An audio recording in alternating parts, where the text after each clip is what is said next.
And then if you will open our question papers on the following page. The following page is page 7, but we are still on cost accounting. And we have 2.2 there, question 2.2 for leather manufacturers.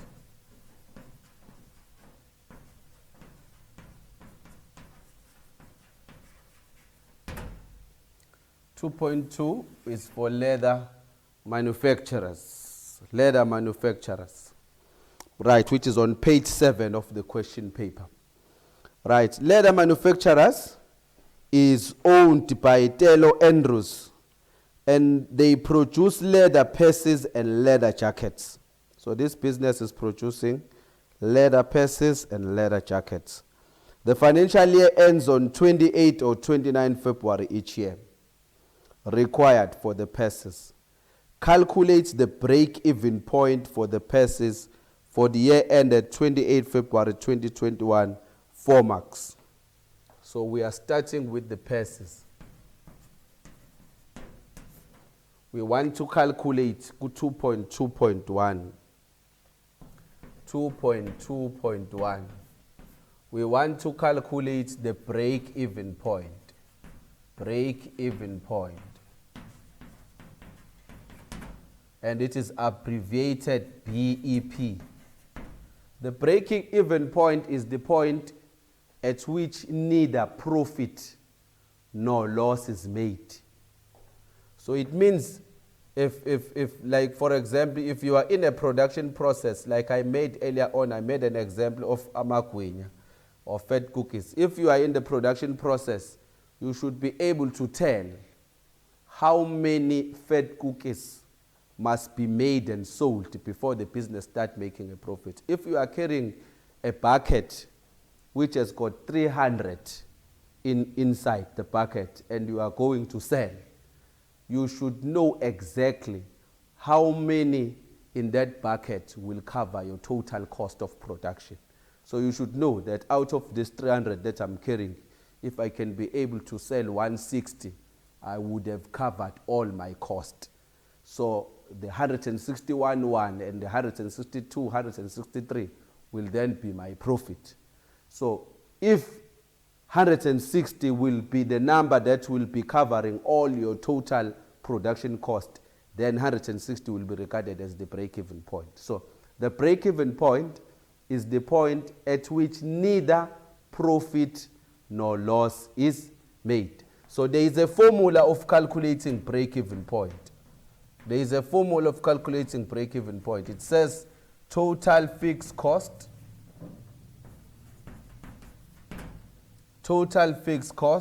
divided by selling price per unit. Selling price per unit minus variable cost per unit.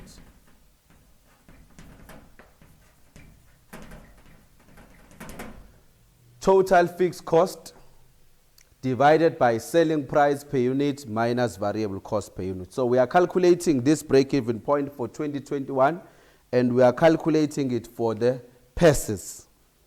So let's go to the information for purses and look for the total fixed cost. The total fixed cost are given, we are given the amount there. Total fixed cost is given and it is 936,000. Total fixed cost is 936,000 over selling price per unit. Selling price per unit is given for 2021, it is 295 rand minus variable cost per unit. And the total variable cost is also given for 2021, it is 255. 295 minus 255 is 40. So you have your 936,000. You have your 936,000 divided by 40. Because 295 minus 255 is 40. 936,000 divided by 40. So our break-even point is 23,400. Break-even point is 23,400. This business needs to sell 23,400 or more Because if they can sell less than 23,400, it will then indicate that this business is running at a loss. Because the break-even point, the break is the minimum number that is required, minimum number that must be sold. Because if this business can sell exactly 23,400 pieces, it will mean they have neither made profit nor loss, because it will just be an exact amount that they have spent on the production of these pieces. So that is why we need to produce and sell more than 23,400 for us to be making a profit. So this then leads us to the following question. After we have calculated the break-even point, we now know that we cannot afford to sell less than 23,400, because that will be an indication that the business is running at a loss. So the following question, which is 2.2.2, is now asking us to comment on the level of production achieved and the break-even point for pieces for 2021, quote figures.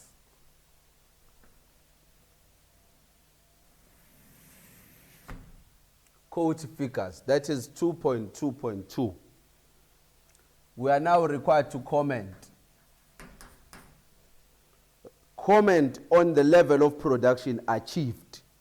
If you look at the number of units, it is given there for pieces for 2021. The number of units produced and sold is 24,000. And we need to make a comment. We know that the minimum number is 23,400, but this business has managed to produce and sell 24,000. So if then we are required to comment, looking at the level of production and the break-even point, we can therefore safely say that the number of units produced,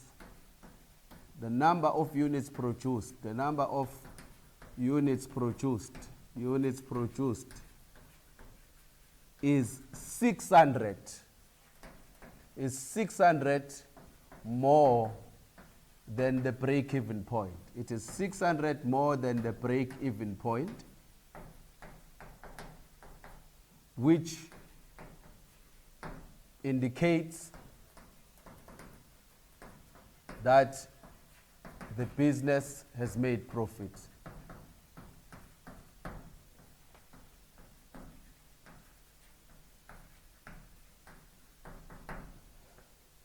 The number of units produced is 600. Where am I getting the 600?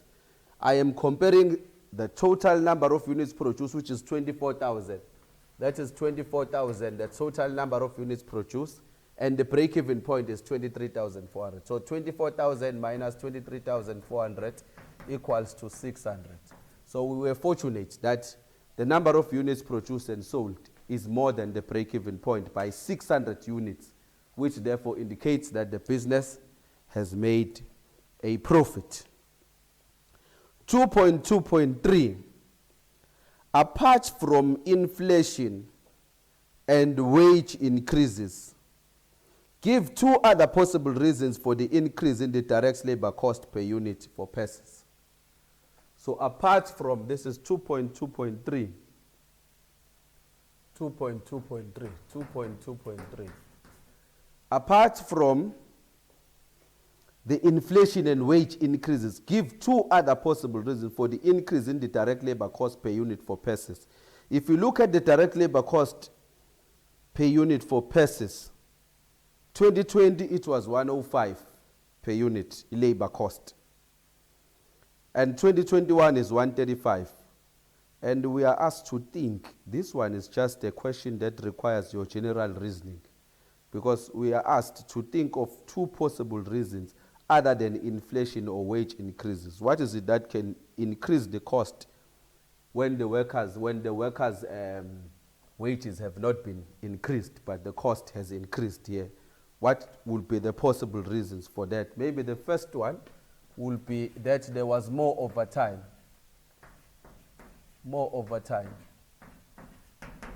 This can increase labor cost when there is more overtime, apart from increasing the wages of the employees. But if you give more overtime, the labor cost per unit will then increase. If there are also some disturbances during production, and therefore workers had to work again extra hours, like for example, if there is load shedding, It might also be another reason, load shedding. Load shedding might also be another reason for this labor cost, because if there was disturbance in the production process, load shedding during normal time,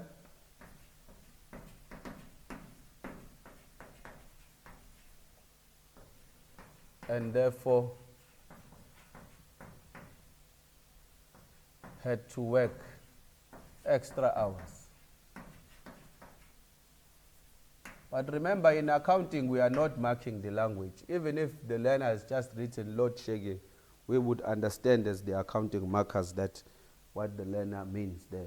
So there is no need to write the full sentence, but we are just explaining it to you that maybe load shedding, how can this have a contribution to the price increasing? Right, we have 2.2.4. 2.2.4. 2.2.4, give two reasons for the decrease in the direct material cost per unit for persons. Give two other possible reasons for the decrease in the direct material cost per unit for the persons. If you look at the persons, the material cost per unit last year was, in the previous year was 125, and it has gone down to 100. What is it that can decrease the material cost? These are also the questions that requires just your general reasoning. With what is it that can decrease the price of the material cost? Maybe there was a change to a cheaper supplier. Changed to a cheaper supplier. This will decrease the material cost. If the business has decided to change to a cheaper supplier, then the material cost will go down.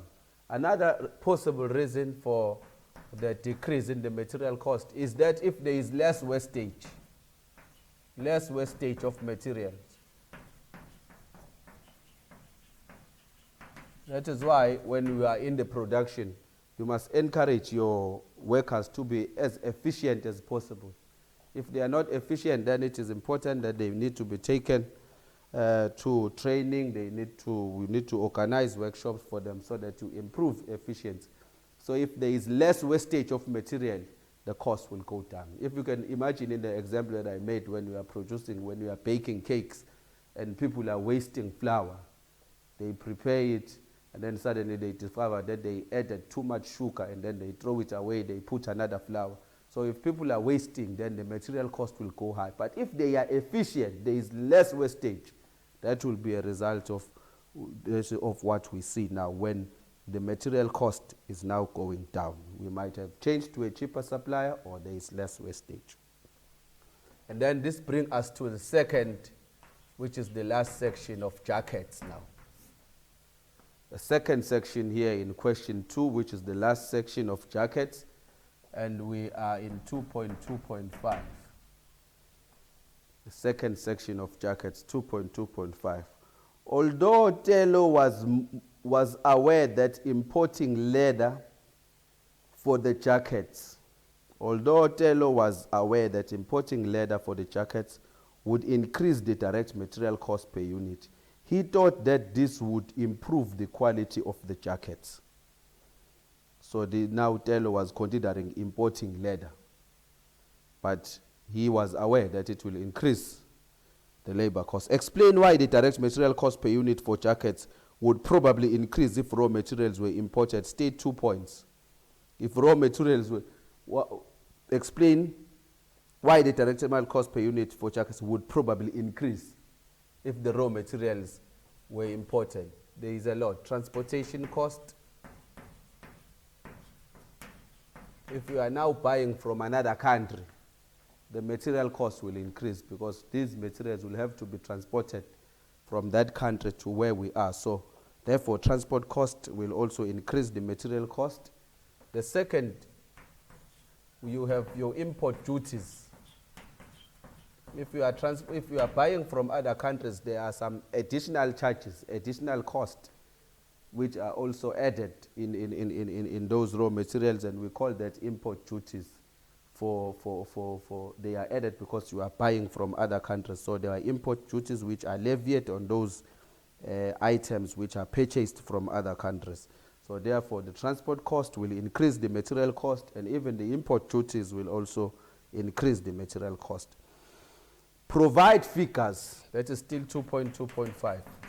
We are then asked to provide figures to prove that Taylor was correct about the effect of this decision would have on the cost of jackets. Taylor was saying that if we are importing leather, the material cost will be high. And then let us then provide figures. Let's go to the material cost. Material cost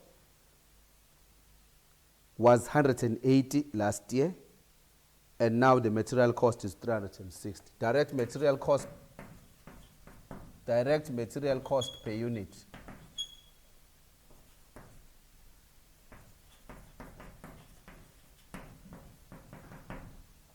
Direct material cost per unit increased from 180 to 360.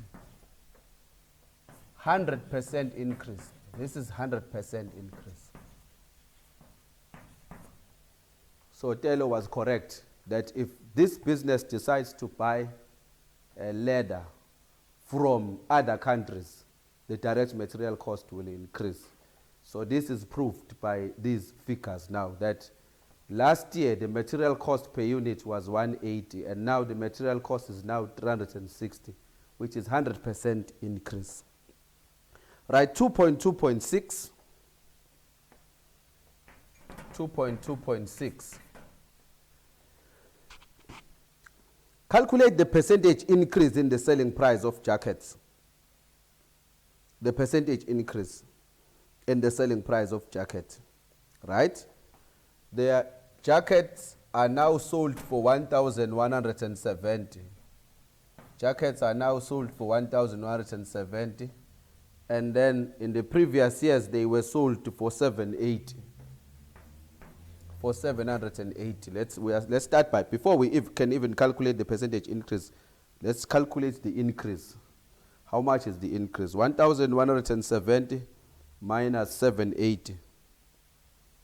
So there is an increase of 390 increase. So the percentage increase will then be 390 increase over the price. The price was 780. So 390 over 780 multiplied by 100, you will get the percentage increase. 390 over the initial price, which was 780. So this 390 was added on top of 780 to get 1,170. So we want to know what percentage is 390. What percentage for 780? So that's 390 over 780. 390 over 780 times 100. So the percentage increase in the selling price was 50%. Percentage increase is 50%. So the selling price of jackets, now that we are importing leather from other countries, the material cost has increased per unit by 100%, and even the selling price has also increased by 50%. The percentage increase is 50%. And now we are asked in 2.2.7, 2.2.7, you can see that the first question, that all these questions are leading to other questions, because if you look at 2.2.7 now, they want us to explain the impact of the increase in the selling price of jackets on the sales and profit, quote figures or calculation. The impacts on the sales and profit. If you look at the number of units sold in 2020, it was 6,350, and 2021 now it is 3,600. Number of units, sales dropped.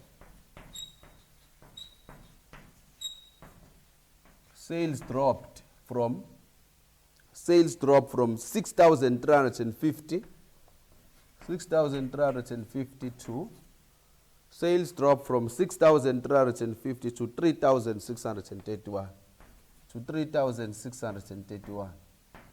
So sales dropped from 6,350 to 3,631. And even when you look at in terms of profit, the number of units produced and sold is 3,631, but the break-even point is 3,750. Let's calculate the difference. We needed 3,750 units to break even, but we have only sold 3,600. We have sold less than the break-even point. Let's calculate 3,750 break-even point, because this is the minimum number of units that must be sold. But this business has only sold 3,631.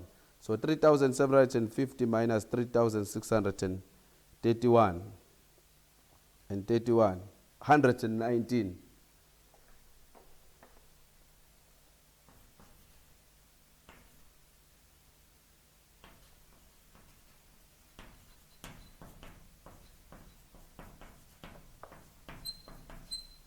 Is 119 less than the BEP. Made a loss. The number of units sold is 119 less than the break-even point. The number of units sold, if you look at the question paper, is 3,631 in 2021, when the break-even point for 2021 is 3,700. So this business could not even cover the break-even point, could not even cover the total cost of production. So if you look at that, it's then telling us that 100, we have sold 100 less than 119 units less than the break-even point, and therefore the business has made a loss. And this is now leading us to the last question. The last question. Telo wants to increase profits on jackets by an additional 250,000 in the next financial year. Assuming that the cost structure remains the same, calculate the total number of additional units he must produce to achieve this target. Okay. So let me just use this space here. Let me use this space here. This is question 2.2.8. 2.2.8. The first thing that we need to calculate here is the contribution per unit. Contribution per unit. The contribution per unit, how do you calculate it? It is selling price minus variable cost per unit equals to contribution per unit.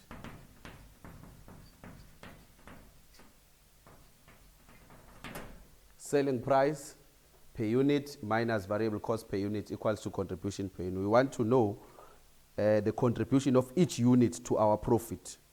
So the selling price here is 1,170. 1,170 is the selling price minus a variable cost per unit. For 2021, the variable cost per unit is 700. Equals to contribution per unit. 1,170 minus 700. 1,170 minus 700. This is giving us the contribution. Each unit contributes 470 to our profit. Each unit contributes 470 to our profit. So if we want to reach a target of an additional 250,000 profit, then it means we need to take this 250,000 and divide it by 470 so that we know the total number of units that we need to produce. Telo wants to increase profits on jacket by additional 250,000 in the next one. Assuming the cost structure remains the same, calculate the total number of additional units he must produce to achieve his target. Yes. So each unit is contributing 470 into our profits. So if we want to achieve a target of 250, if we want to know the number of units that we need to add, let's divide this 250,000 by 470. 470, which is our contribution per unit. So 250,000. 250,000 divided by 470. This will give you 532 units. It's 531,9. So that is 532 units. So if this owner wants to achieve an additional 250,000 profit in the next financial year, it will mean that he will also have to increase the total number of units produced by 532 units in order to achieve this target. So this now brings us to an end of our question 2. Our question 2 from November 2020, question paper 2. That is question 2, which was based on cost accounting and manufacturing. Perfect manufacturers and leather manufacturers. So our following lesson will still be based on the very same paper, which is paper 2, and we will then be continuing to question 3 and question 4. So thank you very much.